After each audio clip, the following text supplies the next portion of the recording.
दोस्तों, अगर आपके पास हर महीने 10,000 रुपीज़ इन्वेस्ट करने के लिए हैं तो सबसे पहले एक मिस्टेक अवॉइड करनी है।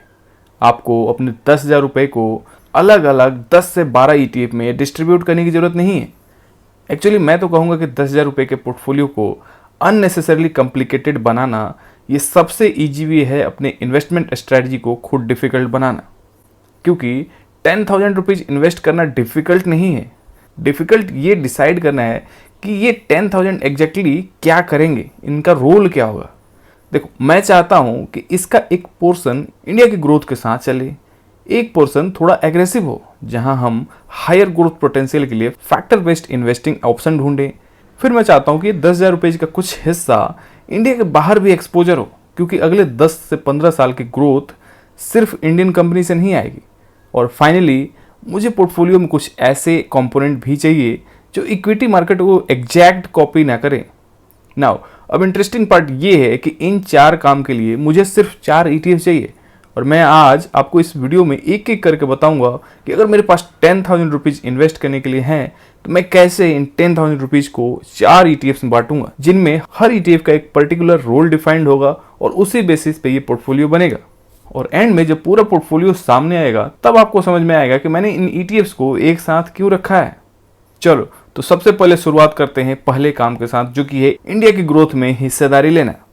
देखो, सबसे पहले मेरा फोकस है इंडिया की ग्रोथ, और यहाँ मैं कोई कॉम्प्लिकेटेड स्टॉक पिकिंग नहीं करना चाहता हूँ। मुझे बस एक सिंपल क्वेश्चन का आंसर चाहिए। अगर इंडिया की इकोनॉमी अगले 10 से 15 साल ग्रो करती है तो मैं उस ग्रोथ को कैसे कैप्चर कर सकता हूँ। मेरे पास कौन से वो ETF हैं जिनको यूज करके इस पार्ट को मैं कैप्चर कर पाऊँगा। देखो, इस काम को करने के लिए मेरे दिमाग में सिंपल एक ही ETF है, वो है जूनियर बीज। देखो, जूनियर बीज का सिंपल मीनिंग समझो। निफ्टी 50 में इंडिया की टॉप 50 सबसे बड़ी कंपनियां होती हैं, और निफ्टी नेक्स्ट 50 में उसके बाद की 50 लार्ज कंपनीज।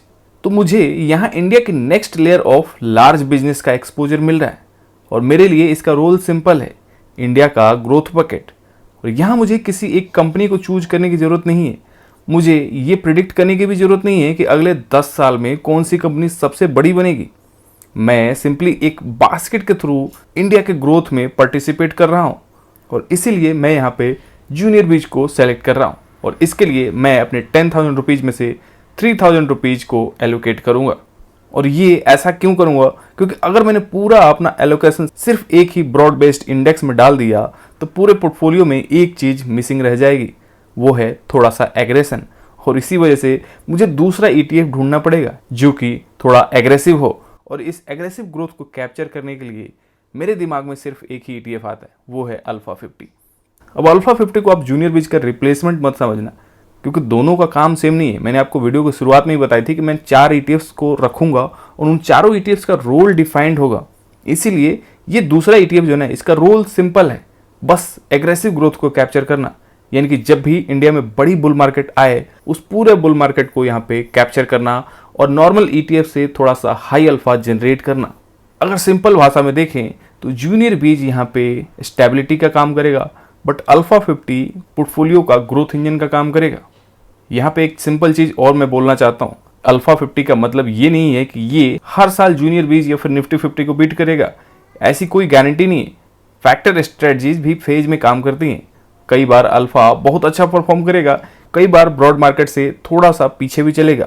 और इसीलिए मैं इस ETF में सिर्फ 3,000 रुपीज़ ही एलोकेट करूंगा, क्योंकि मुझे एग्रेशन तो चाहिए बट पूरे पोर्टफोलियो को एग्रेसिव नहीं बनाना है। सो आई होप कि आप ये पूरा क्लियर कट रोल डेफिनेशन यहाँ पे समझ रहे होंगे। नाउ, अब तक हमने 10,000 रुपीज़ में से 6,000 रुपीज़ को इन्वेस्ट कर दिया है, 3,000 जूनियर बीज में एंड 3,000 अल्फा 50 में। अब दोनों को मिला के पोर्टफोलियो का इंडियन इक्विटी इंजन तो बन जा रहा है, लेकिन एक और प्रॉब्लम है यहाँ पे। आपकी सैलरी इंडिया में है, आपके एक्सपेंसेस भी इंडिया में है, आपका घर भी इंडिया में है, आपकी फाइनेंशियल लाइफ लार्जली इंडिया से ही कनेक्टेड है। तो अगर आपका इन्वेस्टमेंट पोर्टफोलियो भी 100% इंडिया पर डिपेंडेंट है तो डाइवर्सिफिकेशन का एक अपॉर्चुनिटी मिस हो रहा है यहाँ पे। मैं चाहता हूँ कि 10,000 का एक स्मॉल पोर्शन इंडिया के बाहर भी काम करे, और इसके लिए यहाँ पे मेरा चॉइस है मोन 100 ETF, जिसमें मैं सिर्फ 2,000 रुपीज़ एलोकेट करूँगा। अब देखो, मोन 100 का अट्रैक्शन मेरे लिए सिर्फ US स्टॉक्स को कैप्चर करना नहीं है, ये नैस्डैक 100 को ट्रैक करता है और नैस्डैक 100 में कुछ वर्ल्ड के लार्जेस्ट ग्रोथ ओरिएंटेड कंपनीज का एक्सपोजर मिलता है। Technology, software, cloud, semiconductors, AI और डिजिटल बिजनेसेस जैसे स्ट्रक्चरल ट्रेंड से बेनिफिट लेने वाली कंपनियां यहाँ पे मिलती है। तो पोर्टफोलियो का ये 2000 रुपीज इंडिया की ग्रोथ स्टोरी पर डिपेंडेंट नहीं है। अगर अगले डिकेड में ग्लोबल टेक्नोलॉजी और digital economy strong growth continue करती हैं तो पोर्टफोलियो का ये पार्ट उस स्टोरी में पार्टिसिपेट कर सकता है। और मुझे ये डाइवर्सिफिकेशन इंटरेस्टिंग लगता है क्योंकि आप इंडिया में रहकर भी अपने पूरे पोर्टफोलियो को सिर्फ इंडिया तक लिमिटेड नहीं रखे हो, आपने कुछ हिस्सा इंडिया के बाहर भी लगा रखा है। बट ध्यान रहे सारा पैसा यहाँ पे इंडिया से बाहर नहीं जाना चाहिए, क्योंकि मैं ये नहीं चाहता कि यहाँ पे मेरा पूरा पोर्टफोलियो या तो सिर्फ इंडिया पे डिपेंडेंट हो जाए या फिर यूएस टेक पे। और इसी के लिए मुझे एक चौथा ETF चाहिए जो कि है गोल्ड बीज। जो बचा हुआ 2000 रुपीज है ये अब गोल्ड बीज में जाने वाला है। और ध्यान से सुनो, ये 2000 रुपीज मैं गोल्ड का रिटर्न चेंज करने के लिए नहीं लगा रहा।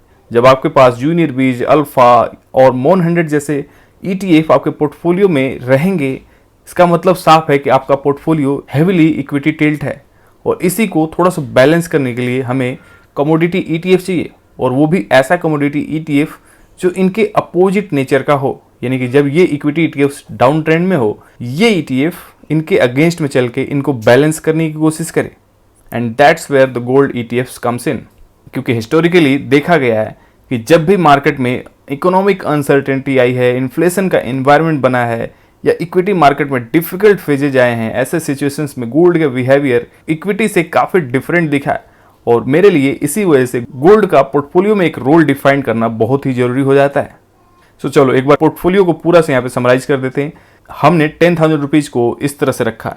3,000 जूनियर बीज इंडिया की ग्रोथ को कैप्चर करने के लिए, 3,000 रुपीज़ अल्फा 50 अपने इंडियन इक्विटी पोर्टफोलियो में हाई एग्रेसिव एक्सपोजर देने के लिए, 2,000 रुपीज़ मोन 100 में जिससे कि ग्लोबल ग्रोथ और नैस्डैक 100 का एक्सपोजर मिलता है, और 2,000 रुपीज़ गोल्ड ETF में जिससे कि पोर्टफोलियो डाइवर्सिफिकेशन और इकोनॉमिक हेज मिलता है। और देखो, मुझे इस पोर्टफोलियो में सबसे इंटरेस्टिंग चीज़ एलोकेशन नहीं लगती।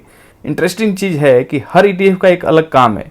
और कल मेरे से पूछा जाए कि why are you holding this ETF, मेरे पास 4 अलग आंसर हैं। जूनियर बीज इंडिया, अल्फा एग्रेशन, मोन 100 global growth and gold hedge.